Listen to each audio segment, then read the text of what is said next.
Welcome to The Explainer, where we break down the big ideas making headlines. Today, we're jumping right into India's budget, which lays out a vision centered on one single core concept, Viksit Bharat, or a developed India. It's all about striking that tricky balance, right, between having these huge, ambitious national goals and making sure that everyone, and I mean everyone, is part of the journey. So, what's the grand vision behind all the numbers? Because this isn't just a plan for the next fiscal year. Nope. This is a roadmap that stretches all the way out to 2047. At its heart, Viksit Bharat is really a pledge. It's a promise to transform the country's incredible potential into tangible, real-world performance. It's a long-term goal that shapes every single policy, and it's all focused on turning aspirations into actual achievements for millions and millions of people. The strategy here is guided by three very clear principles. First, a real commitment to decisive action instead of just kind of waiting around. Second, a focus on meaningful structural reforms, not just talk.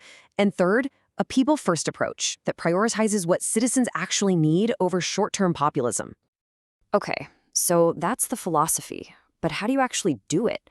How does the budget plan to achieve this super ambitious vision? Well, it lays out the strategy through three foundational duties that act as the pillars for all that growth.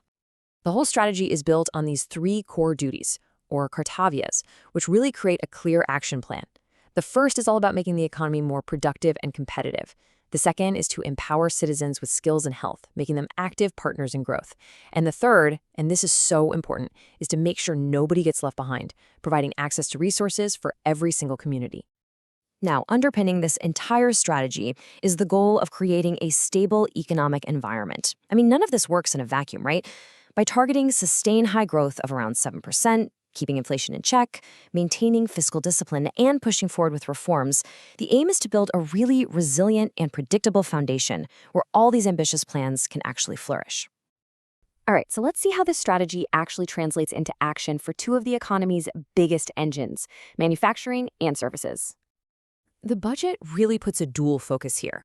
On one hand, there's this major push to strengthen domestic manufacturing, to make India a global production hub. And on the other, it's about expanding and deepening the services sector, which is already a huge strength. In manufacturing, the push is toward really high-tech strategic sectors. We're talking about big investments in things like semiconductor production, boosting the biopharma industry, and developing a solid ecosystem for electronics components. This isn't just about self-reliance. It's about positioning India as a key player in that whole global effort to diversify and secure our technology supply chains. Meanwhile, the services sector gets a pretty significant boost with a bunch of interesting initiatives.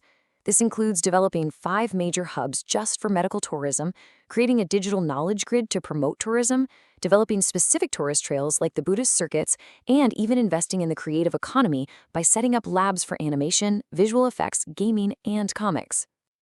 Now, a really key focus of the budget is empowering what's often called the backbone of the economy, those micro, small, and medium enterprises, or MSMEs. They're being positioned as champions with a whole dedicated plan to fuel their growth. It's a really structured 3-part plan.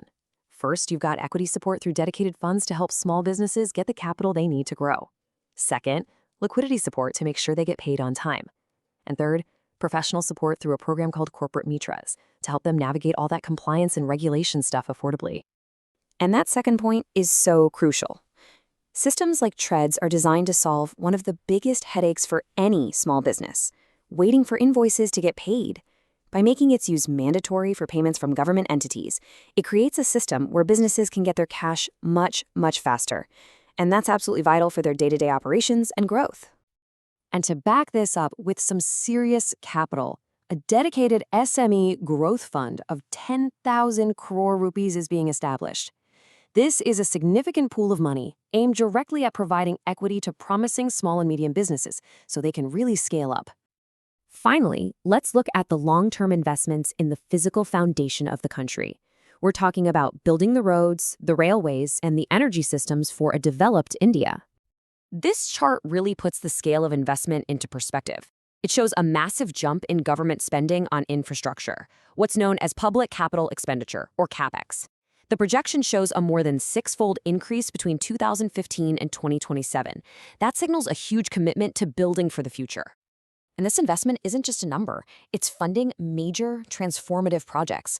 This includes new dedicated freight corridors to move goods more efficiently across the country, 7 new high-speed rail corridors called growth connectors, a scheme to promote shipping along the coast, and a special focus on developing infrastructure in smaller Tier 2 and Tier 3 cities.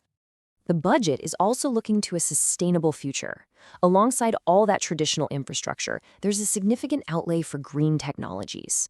A 20,000 crore rupee scheme is being launched specifically for carbon capture, utilization, and storage, which signals a clear push towards balancing development with environmental responsibility.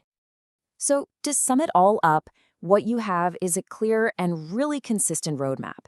Every single initiative, whether it's for high-tech manufacturing, small businesses, or green energy, is consistently tied back to that core theme we started with, building a developed India by balancing that big ambition with real inclusion. It's a comprehensive plan, no doubt, but it does leave us with a forward-looking question.